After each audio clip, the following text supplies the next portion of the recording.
BIT चाल के भाड़ूतों को चेतन गोसिया का नमस्कार। पिछले कई दिनों से चर्चा हो रही है कि प्रोजेक्ट के बारे में जानकारी नहीं दी जा रही है। इसी कारणवश हम लोग आज ये एक वीडियो बना रहे हैं जिसके माध्यम से आपको जो भी जानकारी चाहिए उस बारे में आपको बताया जाएगा। रीडेवलपमेंट में आज तक की बेसिक जो जानकारी है हम लोग आज उसको प्रस्तुत करेंगे। पहले तो मैं ये कहना चाहूँगा कि हम लोग ने वारंवार जो जूम मीटिंग ली थी उसमें बहुत सारे मुद्दों को डिस्कस किया गया था। हर एक चीज़ लोगों के सामने बताई गई थी कि डेवलपर को हम लोग ने कितनी बार लेटर लिख चुके हैं हमारे काउंसलर थ्रू। हमें सोसाइटी रजिस्ट्रेशन के लिए क्या क्या चाहिए वो भी उनको बताया गया था और सोसाइटी रजिस्ट्रेशन का जो मुद्दा था वो हम लोग ने जूम मीटिंग में डिस्कस किया गया था। अभी ये सारा मुद्दा जो है मैं सोसाइटी रजिस्ट्रेशन के मैं पीछे क्यों पड़ा हूँ वो आपको अभी पता चलेगा जो मैं आगे आपको बताऊंगा। जी, हम लोग ने इसी दौरान जो बीएमसी के कमिश्नर थे मिस्टर चाहल उनको 2 लेटर लिखे थे। उसमें से लेटर में हमने कुछ अपने जो दुख थे हमें जो यातनाएं थी वो हम लोग ने नमूद करके उनको बताई थी और वो लेटर हम लोग ने पिछले हफ्ते में लिखा था और हमारी क्या क्या मांगे हैं वो हम लोग ने डिस्कस की थी। और वही लेटर में जो हमारी मांगे थी वो मैं आपको दोहराऊंगा कि हमारी मांगे क्या थी। तो पहला जो मांग थी हमारी वो थी एरियर्स ऑफ रेंट जो 32,000 के हिसाब से हमारे जो 2 साल के भाड़े जो थके भाड़े बोलते हैं थक बाकी बोलते हैं वो 2 साल के जो भाड़े है which is from July 2019 till June 2021 ये हमें तुरंत मिलने चाहिए। ये हमने एमसी से मांग की है। उसके साथ साथ में हमें आगे का जो करंट पीरियड है जो कि है जुलाई 2021 से जून 2022 ये 1 साल का जो भाड़ा है वो भी एट द रेट 32,000 हमें अप फ्रंट में एज एन एडवांस मिलना चाहिए। ये हमारी दूसरी मांग थी। हमारी तीसरी मांग ये थी कि हमें जो कंप्लीशन डेट है वो हमें तुरंत बताई जाए और उसका पंजीकरण यानी उसकी उसको जो लिख के होने देना है कोर्ट में वो हमें बताया जाए कि उसकी कंप्लीशन डेट क्या होगी। तो ये एक तीसरा मुद्दा था। चौथा मुद्दा था सोसाइटी रजिस्ट्रेशन जो कि एक अहम मुद्दा है। सोसाइटी रजिस्ट्रेशन के लिए हमने डेवलपर से 5 से 6 डॉक्यूमेंट्स मांगे थे वो हमें तुरंत आप मुहैया करवाइए। ये हम लोग ने एमसी से हमारी चौथी मांग में रखा था। 5वीं मांग ये थी कि जो टैक्सेस और एरियर्स जो इन्होंने डेवलपर ने भरे नहीं है which is about 80 crore rupees. 40 crore रुपया तो उनका डेवलपमेंट चार्जेस है और अबाउट 33 करोड़ जो है वो उनके एरियर्स है जैसे कि प्रॉपर्टी टैक्स है एसेस फिल्टर। तो ये अबाउट 80 करोड़ ऑफ रुपीज ये आप तुरंत जल्द से जल्द इनके थ्रू भरवाइए डेवलपर से भरवाइए। ये हमारी 5वीं मांग थी। छठी मांग हमारी ये थी कि जो कॉर्पस फंड है हमारा 11,11,000 के हिसाब से जो डेवलपर ने एग्री किया है वो आप हमें तुरंत एक एग्रीमेंट में जो बनेगा जो बना हुआ है उसके हिसाब से आप हमें दिलवाइए। तो ये सारे मुद्दे हैं। ये हम लोग ने बताया कि ये हमें हमारे 6 मुद्दे जो अबाउ जो 6 मुद्दे अभी हम लोग ने बताए वो हमें सारे के सारे मुद्दे जो है वो कोर्ट में कोर्ट कंसल्टम के माध्यम से हमें दिए जाए।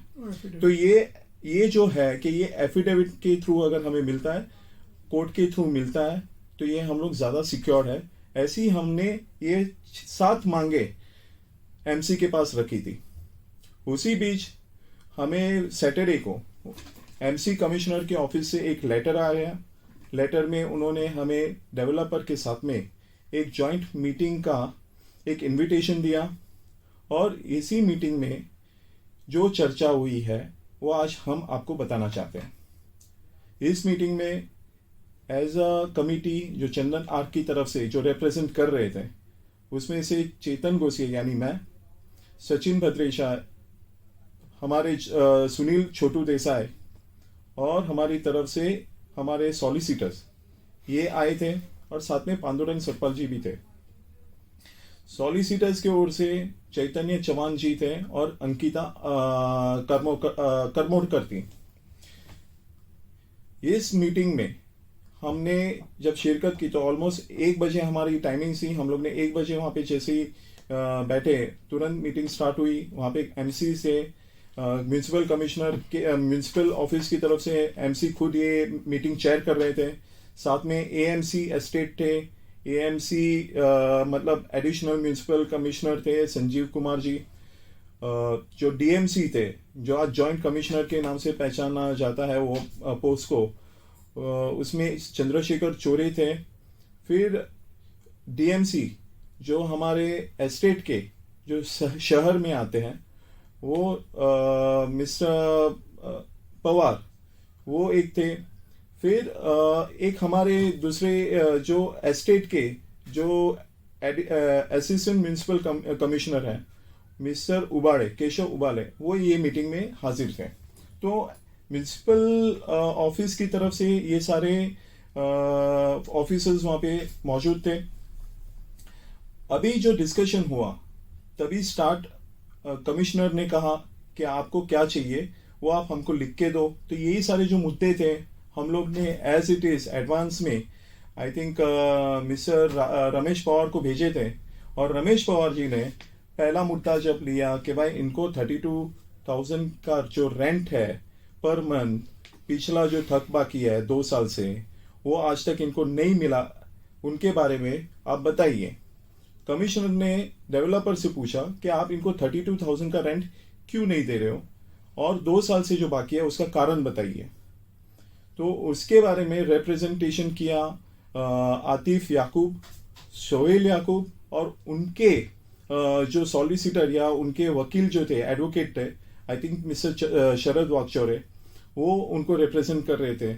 और शरद वागचौरे ने बोला कि सर हम लोग 32,000 रेंट दे रहे थे, हम लोग ने 3 साल तक दिया, लेकिन डेवलपर्स का ऑन कंडीशन था कि ये जब तक सोसाइटी इनको कोऑपरेट करेगी तब तक इनको 32,000 मिलेगा, उसके बाद नहीं। और इन्होंने कोऑपरेट कोई मुद्दे पे नहीं किया, इसीलिए हमने उनका 32,000 का जो रेंट है वो बंद किया है। तो सर ने उनको पूछा कि उन्होंने कौन से ग्राउंड्स पे कोऑपरेट नहीं किया, क्योंकि कोऑपरेशन का मतलब छोटा नहीं है। अगर आप कोऑपरेट नहीं करते हो तो कॉर्पोरेशन में क्या क्या मुद्दे आए हैं वो हमें बताइए और विस्तार पूर्वक बताइए कि कॉर्पोरेशन कौन से बेसिस पे और कहाँ नहीं हुआ है। वहां पे डेवलपर ने ये बताया है कि सोसाइटी को हम लोग ने ट्राइपार्ट एग्रीमेंट साइन करने के लिए कहा था, जो आज तक नहीं हुआ। लेकिन आज तक सोसाइटी ने एग्रीमेंट साइन नहीं किया, इसके वजह से हमें हमारी जो फंडिंग थी येस बैंक की तरफ से वो बंद हो गई है और इसके कारण हमें नुकसान हुआ है। इस कारण से इनका जो रेंट है वो हम लोग ने बंद किया हुआ है। जब इनकी सफाई एडिशनल कमिश्नर ने हमसे मांगी कि आपने इनका ट्राइपार्ट साइन क्यों नहीं किया है, तो उस बारे में हमारे जो लीगल टीम में रिप्रेजेंट कर रहे थे मिस्टर चैतन्य जादव, उन्होंने क्लियरली बताया कि सर एज इट इज हम लोग ने जो ट्राइपार्ट साइन करके दी थी पहले, ऑन दैट बेसिस एमसीजीएम ने वो ट्राइपार्ट एक्सेप्ट नहीं की, क्योंकि उनका कारण ये था कि सोसाइटी रजिस्टर्ड नहीं थी। अगर सोसाइटी रजिस्टर्ड नहीं है तो वो डॉक्यूमेंट वैलिड नहीं है। So that's why society registration करना बहुत इंपॉर्टेंट है। सोसाइटी रजिस्ट्रेशन का काम डेवलपर का है। डेवलपर को अगर इतना इंपॉर्टेंट लग रहा था ये मुद्दा, तो जब ही सोसाइटी जब भी रीडेवलपमेंट का मुद्दा चल रहा था, जब यहाँ से खाली हुआ, एलओआई आया, तो आप एज पर सर्क्यूलर का मैं आपकी कॉपी में आपको बताऊंगा। सर्क्यूलर में खुद में लिखा हुआ है कि एलओआई आने के बाद 3 महीने के अंदर सोसाइटी रजिस्टर्ड होनी चाहिए। ये हमारे वकील ने उनको बताया। आज तक भी सोसाइटी रजिस्टर्ड नहीं हुई है। उनका कारण ये है कि डेवलपर की तरफ से हमें कोई भी कॉपरेशन नहीं मिल रहा है। कॉपरेशन इन द सेंस कि हमने जो 5 डॉक्यूमेंट्स मांगे हैं, ये हमने नहीं मांगे, ये रजिस्ट्रार ने मांगे हैं। जिसको सोसाइटी रजिस्टर्ड करना है उनको डेवलपर की तरफ से 5 डॉक्यूमेंट्स जो है वो सबमिट करने रहते हैं। डेवलपर के कौन से 5 डॉक्यूमेंट्स हैं वो मैं आपको बताऊंगा। एक तो है इंडिविजुअल एग्रीमेंट जो हम लोग ने किए हैं, उसकी एक कॉपी चाहिए। इंडिविजुअल एग्रीमेंट जो साइन किए हम लोग ने दोनों पार्टीज ने, वो रजिस्टर्ड होनी चाहिए। तो रजिस्टर्ड की हुई जो रिसीट है वो उसकी कॉपी एक चाहिए। उसकी स्टैंप ड्यूटी भरी हुई जो रिसीट है वो चाहिए। हमें फॉर्म जेड जो डेवलपर के थ्रू आता है, डेवलपर को साइन करना पड़ता है, वो एक चौथा डॉक्यूमेंट चाहिए। आर्किटेक्ट्स लेटर, ये 5वां डॉक्यूमेंट चाहिए। छठा डॉक्यूमेंट है आपका जो 4,09,000 या 10,000 के करीब जो हर एक टेनेंट का भरना पड़ता है एट द रेट ऑफ 600, मतलब 500 रुपया आपकी रजिस्ट्रेशन फी और शेयर्स की फी 500 रुपया और 100 रुपया रजिस्ट्रेशन फी। इस हिसाब से 600 रुपया जो है वो आपको सबमिट करना पड़ता है। तो ये जो 6 मुद्दे हैं वो डेवलपर को हम लोग ने बारंबार बहुत सारे पत्र व्यवहार किए हैं कि भाई आप हमको ये मुहैया करवाइए, हमारी सोसाइटी रजिस्टर्ड होगी तभी हम लोग ट्राईपार्ट साइन करने के लिए रेडी है। लेकिन ऑन वन कंडीशन, हम लोग वही ट्राईपार्ट साइन करेंगे जो 2034 के हिसाब से होगा। 2034 का जो ट्राईपार्ट एग्रीमेंट है वो इतना सरल और इतना इंपॉर्टेंट है, जहां पे जो मुद्दे सोसाइटीज को, हमारी सोसाइटी को इनफैक्ट डिच किया गया था, जहां पे हमें सोसाइटी का जो हमारे राइट्स थे वो निकाले गए थे, वो राइट्स उसमें इंक्लूड किए गए। तो अगर ये मुद्दे अगर सोसाइटीज के जो फेवर में है, अगर 2034 में जो लिखा गया है उसके हिसाब से होगा, then after registration of the society we are ready to sign the tripartite agreement. लेकिन ओनली ऑन वन कंडीशन, मैं अभी भी बोल रहा हूं, जो कंडीशन जो रहेगी वो यही है कि ट्राईपार्ट एग्रीमेंट में जो चेंजेस हम लोग ने मांगे हैं वो होने चाहिए, उसके बाद ही ये ट्राईपार्ट एग्रीमेंट साइन होगा। दूसरी बात, इस पे कमिश्नर ने डेवलपर से पूछा कि आप ये डॉक्यूमेंट्स क्यों नहीं दे रहे हो। वहां पे डेवलपर ने बोला, आतिफ याकूब ने बोला कि सर हम लोग ये डॉक्यूमेंट्स देने के लिए रेडी है। तो ये मुझे लगता है ये एक पॉजिटिव बात हुई है, बहुत अच्छी बात हुई है कि कम से कम डेवलपर एमसी को प्रॉमिस कर रहा है कि मैं डॉक्यूमेंट्स देने के लिए रेडी हूं। इनके पास से जो भी लिस्ट है आप मंगवा दीजिए, मैं एक वीक के अंदर मैं ये सारे के सारे डॉक्यूमेंट्स मैं आपको जमा करवा देता हूं। एमसी ने हमारे पास से ये डॉक्यूमेंट्स की जो लिस्ट है, हमें क्या क्या चाहिए वो मांगी थी। हमने आज ही वो डॉक्यूमेंट्स की जो लिस्ट है जो डेवलपर के पास से हमें चाहिए वो हम लोग ने लिख के जो कमिश्नर थे mister Ramesh Pawar joint MC, उनको सबमिट भी की है और उनसे आज मिलके भी आए कि सर ये जल्द से जल्द हमें मुहैया कराइए, जिससे कि हमें सोसाइटी रजिस्ट्रेशन करने का काम तुरंत और जल्द से जल्द स्टार्ट कर सके और इसको खत्म कर सके। फिर मुद्दा आया वापस से रेंट का, कि रेंट का क्या सर, अगर हम लोग ट्राईपार्ट साइन करते हैं तो हम लोग को कभी और कैसे रेंट मिलेगा। उस मुद्दे पर डेवलपर ने ये कहा कि मैं रेंट इनको अगर मैं देता हूं तो उसमें मेरा बहुत बड़ा नुकसान हो चुका है, क्योंकि 2 साल तक इन्होंने अगर ट्राईपार्ट साइन नहीं किया है तो यहाँ पे मैंने बहुत सारे इंटरेस्ट भरे, मैंने 100 करोड़ रुपए का इंटरेस्ट भरा, ये भरा वो भरा, और उसके अगेंस्ट में अगर मैं अपना देता हूं तो ये प्रोजेक्ट मेरे लिए वायबल नहीं होता है। तो उस पर मैंने उनको बताया कि सर हम लोग ने एज अ कमिटी जब ये प्रोजेक्ट स्टार्ट किया था तो ये हम लोग ने 50% जब उनकी एफएसआई अलॉट की थी तभी ये प्रोजेक्ट स्टार्ट हुआ था। आज वही प्रोजेक्ट 50 नहीं 60% एफएसआई से बढ़ के 70% एफएसआई तक हो चुकी है।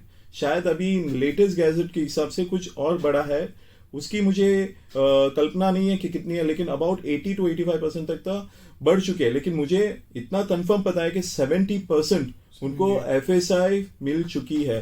तो सर अगर इनको 75% अगर मिल रही है तो नुकसान कहां पे है।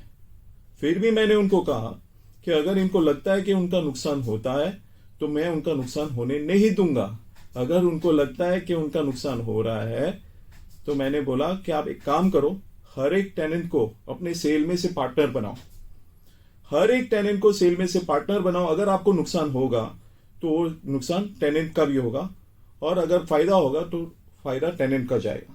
तो उस पे डेवलपर ने अपनी चुप्पी साधी रखी। उन्होंने बोला नहीं नहीं नहीं, ये पॉसिबल नहीं है, हम लोग ने जो भी एफएसआई लेके आया है वो हमारे रूल्स एंड रेगुलेशंस के हिसाब से है। तो ये जो मुद्दा था कि भाई मुझको नुकसान हो गया है, वो वहीं पे थोड़ा दब गया, क्योंकि यहाँ पे कोई भी डेवलपर या कोई भी बिजनेसमैन नुकसान करने के लिए नहीं आता। उनको अपना फायदा ही दिखता है, उनको अपना फायदा कैसे बढ़ाना है हमें एज ए टेनेंट को दबा के, वो उनको ज्यादा मालूम है। तो वो तो मुद्दा वहीं पे उन्होंने क्लोज किया कि नहीं, हम लोग आपको पार्टनर नहीं बना सकते, हम लोग आपको इतना ही भाड़ा दे सकते हैं। और उन्होंने वहां पे एक चर्चा की कि ये जो 16,000 का भाड़ा है वो सचिन के साथ में डिस्कस हुआ है। आई थिंक सचिन ने डिस्कशन में इतना ही कहा था, ये इसकी जानकारी आई थिंक सचिन बेटर तरीके से दे सकते हैं कि 16,000 का भाड़ा बोला गया था कि हम आपको देने के लिए रेडी है। और उस पे कॉर्पस उन्होंने बोला 6.5 लाख रुपया कॉर्पस, जो पिछली मीटिंग में सचिन के साथ में हुई थी, जो कि मीटिंग हुई थी आई थिंक दिनयार मदन की कैबिन में, उस बारे में वो चर्चा कर रहा था आज की मीटिंग में, जो कमिश्नर की मीटिंग जो चल रही थी उस दौरान, कि सर ये लोग मान गए थे और इसी कारण अभी ये नया ये मुद्दा आ रहा है कि हम लोग 16,000 क्यों और 32,000 पे नहीं मान रहे। तो यहाँ पे सचिन ने खुद ने बताया कि सर ये बात ही नहीं हुई है, वहां पे 16,000 का भाड़ा और रेंट उन्होंने खुद ने प्रपोज किया है। और उसको उन्होंने कन्फ्रंट ऐसा किया है कि अगर आपने कुछ भी हमें प्रपोजल दिया है तो आप हमें लिख के दीजिए। आप भले हमको 1 रुपया दे रहे हो, 10 रुपया दे रहे हो, या 10,000 रुपया दे रहे हो, या 10 लाख रुपया दे रहे हो, आप हमको लिख के दे दीजिए कि मैं इतना पैसा देने के लिए रेडी हूं। हम लोग कमिटी में रखेंगे, हम लोग जनरल मीटिंग में रखेंगे, और वहां पे मैं अकेला डिसाइड करने वाला कोई होता नहीं हूं। ये मुद्दा वहां पे चला था और यहाँ पे आउट ऑफ प्रोपोर्शन इसको ब्लो अप किया गया है कि सचिन वहां पे 16,000 रुपया भाड़ा एग्री करके आया, जो एकदम गलत बात है। ये जो काम है ना, इतना घटिया तरीके से प्रोपोगेट किया जा रहा है कि इसका सारा का सारा जो जिम्मा है वो एक आदमी के कंधे पे डाल दिया है कि ये आदमी एग्री करके आया है कि 16,000 रुपया भाड़ा हमको मंजूर है, जो कि बिल्कुल गलत है। आज भी हमारी कमेटी ये मेंटेन करती है कि हमें 32,000 भाड़ा के अलावा और कुछ चाहिए नहीं। ये हम लोग आज भी क्लियरली कैटेगरिकली कहना चाहते हैं इस माध्यम से। अच्छा, दूसरी एक बात इसमें एक अच्छी हुई है, अगर ये हम लोग डॉक्यूमेंट्स वहां से प्रोक्योर करते हैं 7 दिन के अंदर या 10 दिन के अंदर या 15 दिन के अंदर, तो मुझे लगता है ये अच्छी बात होगी। ये हमारे लिए एक पॉजिटिव स्टेप है, कम से कम हमारी सोसाइटी रजिस्टर्ड होती है, रजिस्ट्रेशन के बाद हमारे पास पावर्स आते हैं, वो भी बहुत अच्छी बात है। तो ये एक अच्छी शुरुआत हुई है। मैं ये नहीं कहूंगा this meeting was a total failure, बहुत अच्छी शुरुआत हुई है। वी कैन एक्सपेक्ट के सोसाइटी बनने से हमारे टेनेंट्स का फायदा होगा, हमारी सोसाइटी को फायदा होगा, और ये बहुत अच्छा इनिशिएटिव आई थिंक एमसीजीएम ने लिया है। दूसरा मुद्दा ये है कि अगर ये 7 दिन के अंदर सपोज ये नहीं करते तो क्या? आई थिंक ये बहुत अच्छा क्वेश्चन है कि अगर 7 दिन के अंदर डेवलपर हमको कोई डॉक्यूमेंट सबमिट नहीं किया तो क्या कर सकते हैं? इसका जवाब भी एमसीजीएम देगी, इसका जवाब भी खुद कमिश्नर देंगे, क्योंकि कमिश्नर ने खुद ने बोला है कि भाई ये डॉक्यूमेंट्स अगर नहीं देते तो मैं इनसे 7 दिन के अंदर मैं लाके देता हूं, अगर नहीं देंगे तो मैं इनसे पूछूंगा कि भाई क्यों नहीं दे रहे हैं, या फिर उनका जवाब कमिश्नर से मांगेंगे, क्योंकि ये अभी जो मीडिएशन है वो कमिश्नर के थ्रू हुआ है। तो ये बहुत अच्छी शुरुआत हुई है। कम से कम हमारी सोसाइटी रजिस्ट्रेशन के लिए जो मुद्दा चल रहा था वो आज कहीं ना कहीं हमें साकार होता हुआ दिख रहा है। और नहीं भी होगा तो भी हमारे पास एक ऑप्शन तो चल ही रहा है साइड बाय साइड, जो कोर्ट के थ्रू है, लेकिन ठीक है, बहुत स्ट्रॉन्ग है। और एक मुद्दा ऐसा भी चल रहा है कि हमें हमारा भाड़ा नहीं दिया जाएगा, हम लोग बहुत वीक हैं कोर्ट में। आज भी डेवलपर ने उनसे बात की हमारे मीटिंग में, जो कमिश्नर के साथ में आज मीटिंग है, कि सर अगर मुझे कुछ भी होता है तो मैं तो सुप्रीम कोर्ट में जाऊंगा। अरे सर, आपको सुप्रीम कोर्ट में जाने की जरूरत क्यों है? आई थिंक देवीदास खुद बोल रहे हैं कि ये जीतने वाले हैं, तो आप सुप्रीम कोर्ट में क्यों जा रहे हो? हम तो नहीं जाने वाले हैं। अगर हम लोग जीतेंगे तो हम लोग सुप्रीम कोर्ट में नहीं जाएंगे, लेकिन अगर आप जीतने वाले हो तो आप सुप्रीम कोर्ट में जाओगे क्यों? इसलिए सर, मैं खुद मुझे मालूम है ये वीडियो आई थिंक आतिफ याकूब जी के पास जरूर पहुंचेगा। आतिफ जी, मैं आपसे यही कहना चाहता हूं, अगर आप सुप्रीम कोर्ट में जाना चाहते हो तो बेशक जाइए, मुझे कोई इश्यूज नहीं है, क्योंकि हम लोग जानते हैं, हमारा पेपर वर्क जानता है कि we are very strong on our grounds. आपने जो भी हमारे पास डॉक्यूमेंट्स है, हमारे पास आज प्रोक्योर्ड है, आज हम लोग ने फाइट किया है एमसी के सामने आपके अगेंस्ट में, आपको भी मालूम है कि हम लोग कितने स्ट्रांग है। तो ये बात की आपको भी जानकारी होनी चाहिए कि we are not fighting on the, हम लोग लकड़े की तलवार लेके फाइट नहीं कर रहे, we have solid grounds to prove कि हम लोग सही है।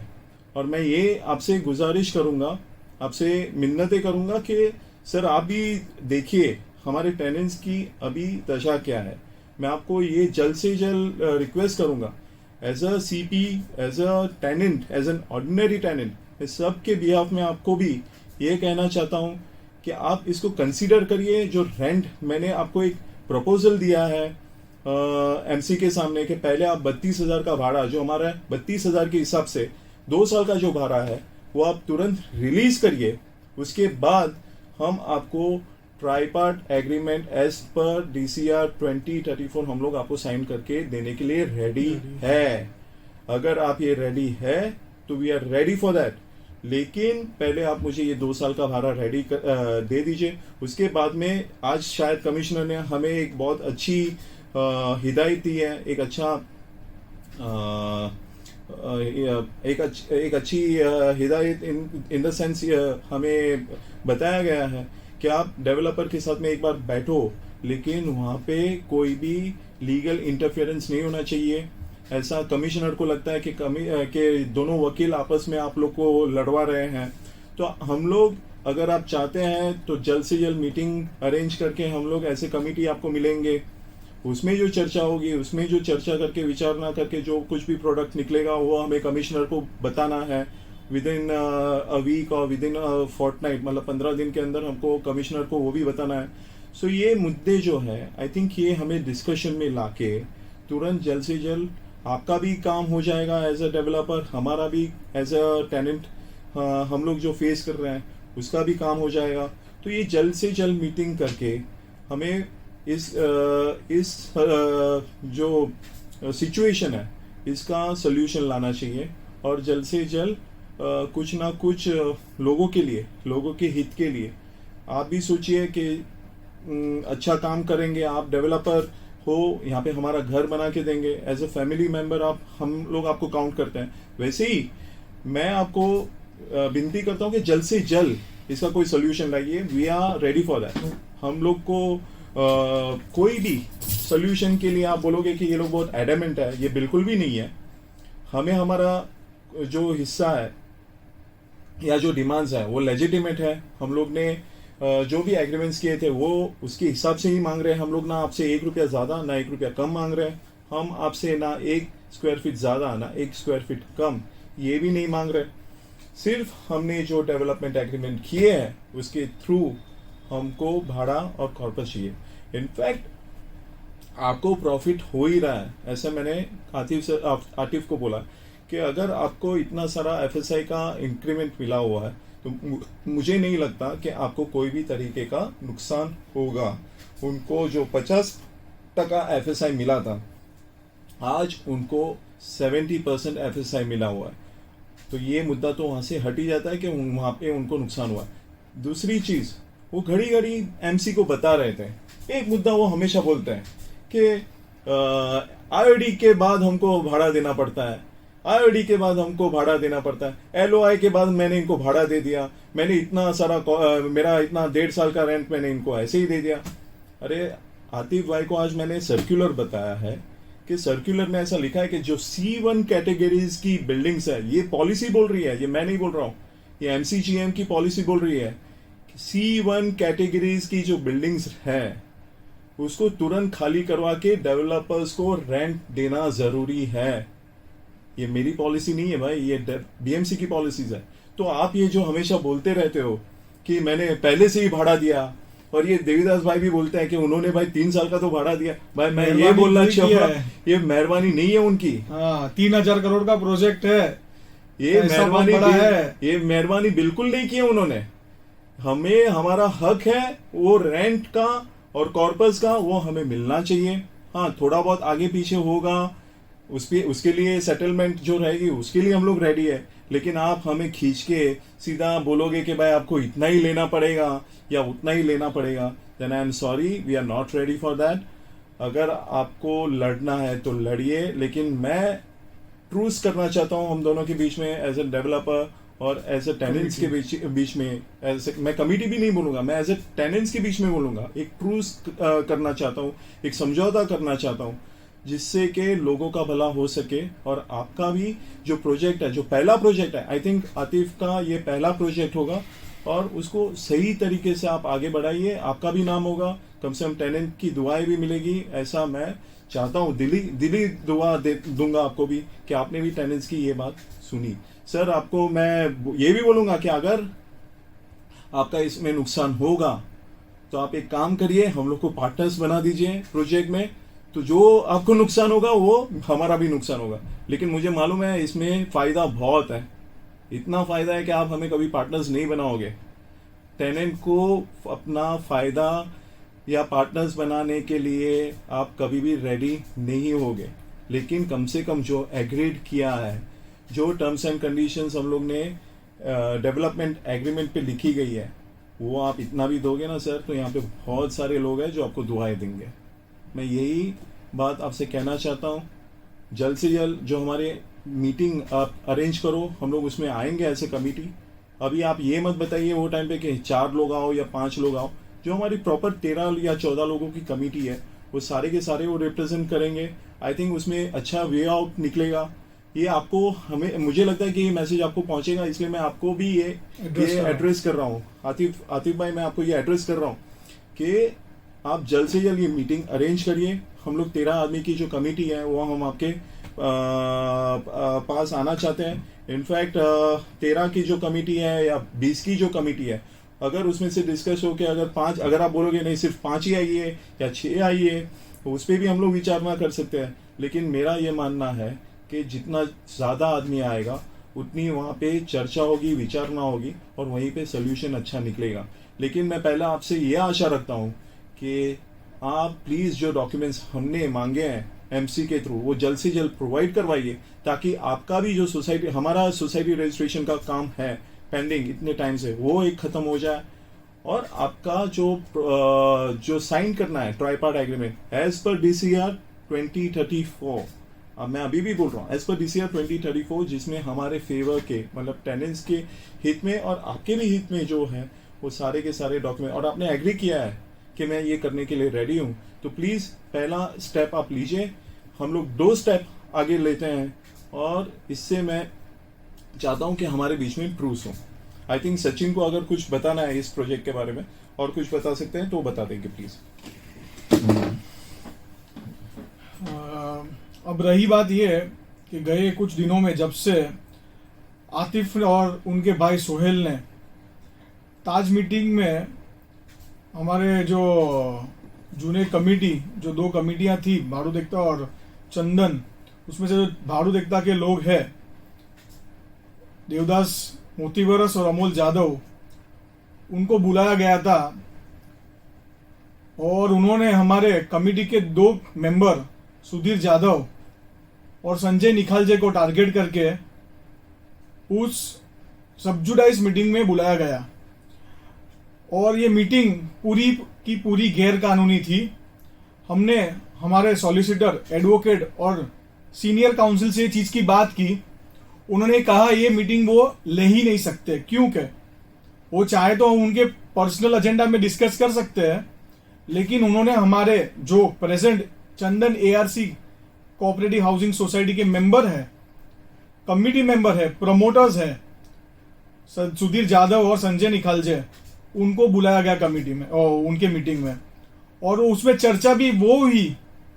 जो भी उन्होंने जो खुलासा किया वहां का, वो चर्चा, वो मीटिंग का, वो है जस्टिस CJ, चीफ जस्टिस ने जो बोला था कि हम दीनियार मदर की केबिन में जो हमारे डेवलपर आतिफ याकूब के सीनियर काउंसिल है, उनके चेंबर में ट्राई करें कि आपका ये मैटर आउट ऑफ कोर्ट पहले सेटल कर दो और बाद में कोर्ट में आके कंसेंटम फाइल कर दो कि आप में क्या एग्रीमेंट हुआ।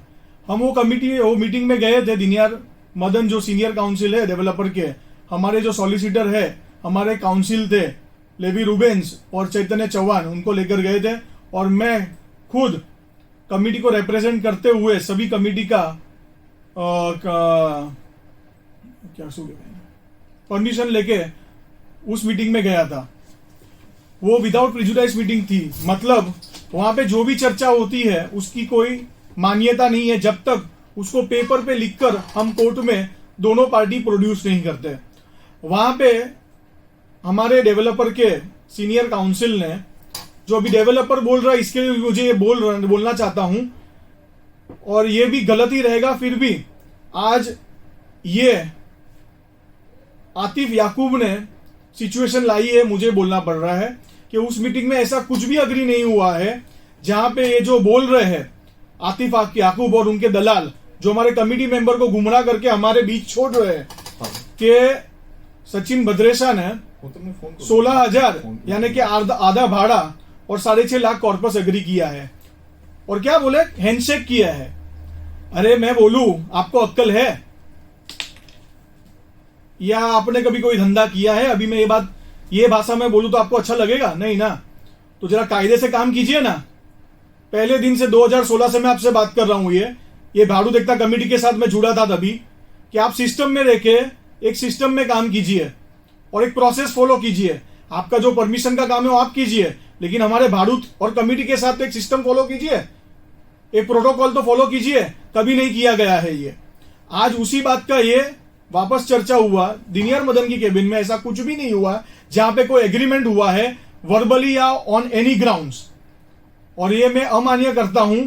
और उन्होंने कायदे का उल्लंघन किया, आतिफ याकूब और उनके जो भाई थे उन्होंने। और अगर ये उनके सॉलिसिटर को नहीं पता है, मीन्स उनके सीनियर काउंसिल दिनियर मदन, तो ये तीनों का उल्लंघन है कोर्ट के प्रति, बिकॉज विदाउट प्रेजुडाइज मीटिंग का इन्होंने बार उल्लेख किया है ताज की मीटिंग में। अब आते हैं आगे इस पे कि ये क्यों किया गया है हमारे बीच में। तो इसका कारण ये है कि हम बहुत स्ट्रॉन्ग केस में है। हमारे हाथ में पूरा फाइल, जो हमारी रिट है, रिट पिटिशन, हमारा केस है, वो पूरा मेरिट पे है। मेरिट मतलब हमारे फेवर में है, और ये सबको मालूम है प्रोजेक्ट में क्या क्या हुआ है पहले दिन से 2016 से। तो अगर हम खोदने निकलेंगे तो उनको मालूम है क्या क्या खुदेगा, और ये सब कुछ अगेंस्ट है डेवलपर और एमसीजीएम के। इसलिए हमने हाई कोर्ट में रिट पिटीशन दाखिल की है। उसमें पहली पार्टी ही हमने एमसीजीएम को बनाया है, क्योंकि सब कुछ गलत हुआ है ये प्रोजेक्ट में। फिर भी आज हम हमारे घर के लिए, हमारे टेनेंट के घर के लिए ये मुद्दे को सेटल करने के लिए राजी है। फिर भी आतिफ याकूब और हमारे डेवलपर और उनके कुछ चहीते हमारे बीच जो है, जो उनको अभी हम दलाली बोलते हैं आजकल, तो जो उनका सिर्फ दलाली का काम करते हैं, ऐसे कुछ हमारे जैसे सेटलमेंट का बात ही, मतलब एक प्लेटफॉर्म पे आके पेपर पे काम हो, ऐसा कुछ काम ही नहीं करना चाहते। हमको सिर्फ भरोसा है उतना ही बात करते हैं, तुमने ये नहीं किया, तुमने वो नहीं किया, ट्राईपार्टी नहीं किया। अरे तुमको समझ कितनी है सब चीजों की?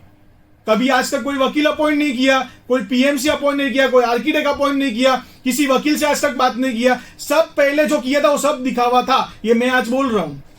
तो आज मैं आपको एक ही बोलूंगा, टेनेंट आप सुनिए, ये हमें बहकावा करने की बात है, हमें गुमराह करने की बात है। जो डेवलपर और उनके दलाल, वो हमारे बीच में जो उनके हैं चहीते लोग, वो ये कर रहे हैं। आपको परसों की रात का ही मालूम होगा और उसके पहले भी मालूम होगा कि उनके बीच जो लोग हैं वो कितना गैर शब्द से हमें बातें करते हैं, गाली गलौज करते हैं, टारगेट करते हैं और बोलते हैं कि मैं ऐसा कुछ बोलता हूं। अरे तुमको हक किसने दिया गाली गलौज और पर्सनल आने के लिए? अगर तुमको केस का विरोध करना है तो रहिए ना, प्रोटो नोटरी के पास जाइए, कोर्ट में जाइए और बताइए, क्योंकि रिट पिटीशन हमने फाइल नहीं किया कमिटी ने, या हमने पर्सनल सचिन भद्रेशा, चेतन घोसिया या जो दूसरे 5 मेंबर है, ये तो जनरल मीटिंग में रेजोल्यूशन में सभी टेनेंट की मंजूरी से हुआ था और इसमें किसी का भी विरोध नहीं था। ना ही के चंदन ये अपने भाड़ू एकता के मेंबर जो है, जो मुख्य किरदार निभा रहे हैं, एक अपने देवदास भाई और उनके आजू बाजू के कमिटी मेंबर्स, वो किसी ने भी इसका विरोध नहीं किया था। तो आज कैसे विरोध हो गया? ये देवदास भाई ने तो 5,000 तो केस के लिए भी भरा था 5,000 और बोलते नहीं मैंने तो केस के लिए नहीं भरा है। अरे किसके लिए भरा है? कुछ कह के नहीं ऊपर का माला खाली। अभी ये भाषा में मैं बात करूं क्या? तो आप समझिए ये सब ये बिल्डर के चाहिए है ना, वो हमें गुमराह कर रहे, रोज के गाली गलौज कर रहे, पर्सनली जा रहे हैं। मेरे घर वालों को असॉल्ट किया है। परसों भी जो ये झमेला यहां हुआ पुलिस स्टेशन तक गए हैं, तो उसमें भी ये जो दो लेडीज है आपको सबको मालूम है, उनको इन्होंने ही रचना रच के आगे भेजा था और मुझे गाली दिया गया है, जबकि मैं उस दिन कुछ भी नहीं बोला था। तो ये एक्सेप्टेबल नहीं होगा और आगे भी नहीं होगा। चाहेंगे ये मैटर आराम से पड़ जाए, लेकिन मुद्दा कहां था ये सब मैंने बात करने का, कि हमको डेवलपर और उनके बीच के चहीते लोग जो हमारे बीच है वो हमको गुमराह करते हैं, हमको आक्रोश में पैदा करने की करते हैं, क्योंकि उनको मालूम है हम बहुत स्ट्रांग है, हमारा केस बहुत स्ट्रांग है। इनको अगर झुकाएंगे नहीं तो ये केस में जीत जाएंगे और बिल्डर दब जाएगा। और उनका जो फेवर करने का एक कुछ कारण है, हम सबको मालूम है। विदाउट बेनिफिट से लोग कुछ नहीं करते हैं। जो उनके चहीते हैं कुछ तो है उनके बीच में, वो जो हमको सेटलमेंट बोलते हैं ना, उनके बीच में कुछ सेटलमेंट हो गया है, इसलिए हमसे गाली गलौज करके बिल्डर के फेवरिज्म की बात करते हैं हर बार। तो मुद्दे पे आ जाए वापस, तो ऐसा कुछ भी नहीं हुआ जहां पे मैंने कुछ अग्री किया है। और अगर अग्री किया तो उन्होंने आजकल पेपर पे क्यों नहीं लिख के दिया है? कोई प्रपोजल क्यों पास नहीं हुआ है? कोर्ट कंसेंटम क्यों नहीं हुआ है? तो आप ये जान लीजिए ये सब गुमराह की बात है। अगर जो भी कुछ उनको लेना देना करना है वो सब पेपर पे होगा। और आज की एमसी मीटिंग जो 19 जुलाई 2021 municipal commissioner MCGM head office Chhatrapati Shivaji terminus के लोकेशन पे हुआ था, उनके चेंबर्स में, आज उनका जो भी सारांश था वो चेतन भाई ने आपको बता दिया है। उस मीटिंग का एक ही लास्ट कंक्लूजन में आपको बोलूंगा, उसके बाद चेतन भाई आगे बोलेंगे कि कंक्लूजन ये था जो सारांश बता दिया कि वापस ईद के बाद 23-24 के आसपास अपने पांडुरंग सकपाल जी उनसे कोऑर्डिनेट करके एक डेट लेंगे। उस डेट में कमिटी मेंबर्स और डेवलपर और जो भी अपने पांडुरंग सकपाल जी या अपने एमपी जो है वो आकर अगर हमारे साथ बैठते हैं तो हम चर्चा करेंगे कि आपको क्या लेना देना है, हमको क्या, हमारी मांग क्या है। और हमारी मांग तो सीधी आपको सबको पता है, 32,000 बढ़ा दो आज तक का कंटिन्यूएशन करो और हमको कॉर्पस जो है और 3-4 साल में जो भी प्रोजेक्ट खत्म करना है वो सब कुछ आप कोर्ट में लिखकर अंडरटेकिंग एफिडेविट के माध्यम से ही देंगे। ये हमारी मांग है उस दिन के लिए। बाद में आगे देखकर आपको इत्तला किया जाएगा। मैं चेतन भाई को आपका आगे की चर्चा के बारे में हैंड ओवर करता हूं। मैं टेनेंट्स को ये बताना चाहूँगा मैं एक बात आपसे डिस्कस करना चाहता हूँ कि यहाँ पे ये मीटिंग में ऑलमोस्ट मुझे लगता है कि 2 घंटे ये मीटिंग चली थी। एमसी के साथ में 1.5-2 घंटा मीटिंग में रहना मतलब बहुत बड़ी बात है। एमसी इतने खाली नहीं बैठते कि हमें 2 घंटा दे, लेकिन आप ये मान लीजिए कि अगर 2 घंटे में जो मीटिंग हुई उसमें कुछ ना कुछ तो हासिल हुआ है। आप ये मत समझिए कि meeting was a total failure. मैं ये कहना चाहूँगा कि ये इतना बड़ा मुद्दा जो है वो 1-2 घंटे के अंदर समाप्त नहीं हो सकता। इसका सोल्यूशन 2 घंटे क्या, 2 दिन क्या, 2 महीने भी लग सकता है। लेकिन मुझे लगता है कहीं ना कहीं शुरुआत हुई है, मुझे लगता है कहीं ना कहीं बात आगे बढ़ने की कोशिश हुई है। तो आज का जो मुद्दा था सोसाइटी रजिस्ट्रेशन का, जहाँ पे हम लोग अटके पड़े थे, वो कहीं ना कहीं मुझे लगता है कि ये होने जा रहा है। और अगर ये बात हमारी हो गई, सोसाइटी रजिस्ट्रेशन के हिसाब से हमें जो डॉक्यूमेंट्स मिल जाते हैं, तो ऑटोमेटिकली हम लोग पहला स्टेप लेते हैं रीडेवलपमेंट की ओर, हमारे उज्जवल भविष्य की ओर, हमारे घरों की ओर। तो ये बहुत अच्छी बात हुई है आज की जो मीटिंग में। और आगे के रेंट्स के लिए हम लोग फाइट कर रहे थे, आज भी कर रहे हैं और कल भी करते रहेंगे। लेकिन एक मुद्दा आज जो डेवलपर ने बोला कि भाई आप लोग प्रॉफिटियरिंग करते हो, मैं ये बीच में आपको बोलना भूल गया कि डेवलपर ने ये रिप्रेजेंट करके रखा है कमिश्नर को कि भाई ये लोग पहले से भाड़ा ले रहे थे इतना 32,000 और ये लोग पहले से रह रहे थे विरार में। यहाँ पे चैतन्य चौहान ने उनको इतना लटाड़ा है कि उन्होंने क्लियरली बताया कि सर ये नौबत आई कहाँ से। 2019 के बाद जब से आपने भाड़ा देना बंद किया है, उन लोग को कोई दूसरा ऑप्शन ही नहीं था। अपने सारे गहने बहने सब बेच के, किसी ने गिरवी रख के, उनके पास रहने के लिए यहाँ पे जगह नहीं थी, उनको सस्ते भाड़े यहाँ पे अवेलेबल नहीं है, इसलिए उनको वहां पे जाना पड़ रहा है। और उन्होंने आज भी वही बात की कि भाई मैं 16,000 रुपया देने के लिए रेडी हूँ, मैं इतना देने के लिए कॉर्पस 6.5 लाख रुपया कॉर्पस देने के लिए रेडी हूँ। तो मैंने वहां पे उनको इंटरप्ट किया कि सर MMRDA और MMRCL जो यहाँ पे मेट्रो 3 का प्रोजेक्ट बनाते हैं, वहां पे ऑन दैट ग्राउंड्स अगर वो 28 से 30,000 रुपए का भाड़ा देते हैं, क्योंकि यहीं के लोग हैं, यहीं के लोकेलिटी में अगर उनको दूसरा रेंट पे घर लेना है तो उससे कम में रेंट पे मिलता नहीं है, तो आप ये जैसे वो ग्राउंड से अगर वो 30 या 32 या 35 भी दे रहे कहीं कहीं पे, 28 दे रहे, तो ऑन दैट एवरेज कहीं ना कहीं हम लोग सेटलमेंट करके यहाँ पे एक अच्छे सेटलमेंट पे लाके कहीं ना कहीं ट्रूस करते हैं, समझौता करते हैं। तो मुझे लगता है कहीं ना कहीं ये बात है ना, डेवलपर को या कमिश्नर को लगी है, समझ में आई है, और इससे कुछ ना कुछ अच्छा हासिल होगा, ऐसे हम लोग पॉजिटिवली सोच रहे हैं, विचार कर रहे हैं और ऐसा फील कर रहे हैं कि कुछ ना कुछ अच्छा होगा। नहीं होगा तो कोर्ट केस और नहीं होता है, अगर सपोज नहीं होता है तो कोर्ट में हम लोग तो एज इट इज है, हमें देखिए, और हम लोग डेफिनेटली देखिए, अगर यहाँ पे ट्रूस नहीं होता तो हमारे पास कोर्ट के सिवाय दूसरा कोई ऑप्शन नहीं। मैं आज भी टेनेंट से कहना चाहूंगा, ये वीडियो थोड़ा लंबा है आई थिंक, लेकिन आप सुनो, पूरा का पूरा वीडियो सुनो, आपको समझ में आएगा। हम लोग कहीं पे भी गलत नहीं है, डेवलपर ही गलत है, उनके साथ में जो लोग हैं वो गलत है, हम लोग कहाँ पे गलत है? हमने कुछ ज्यादा मांगा ही नहीं है उनसे, उनका 70% बढ़िया है, हम लोग ने 70% जो बढ़ा है आज 78% हो गया है। 78% FSI उनको आज सैंक्शन हुआ है, उस हिसाब से उन्होंने 78% जो कंस्ट्रक्शन है उनका बढ़ गया है हमारे हिसाब से, और हमको सिर्फ 22% के अंदर डाल गया है। समझो ऐसा डायरेक्ट कैलकुलेशन लेमैन में करे तो इसका मतलब ये है हमको जो आज 405 दे रहे हैं वो एक्चुअल में 465 मिनिमम देना चाहिए, प्लस 5% या कुछ 7% इंक्रीमेंट होना चाहिए, जो राउंड अबाउट मेरे हिसाब से 4-5-20 मतलब 480 स्क्वायर फीट के आसपास उनको हमको अभी आज के तारीख में उनको जो FSI बढ़ाया गया है 78% के हिसाब से उनको हमको 480 के आसपास का घर देना चाहिए।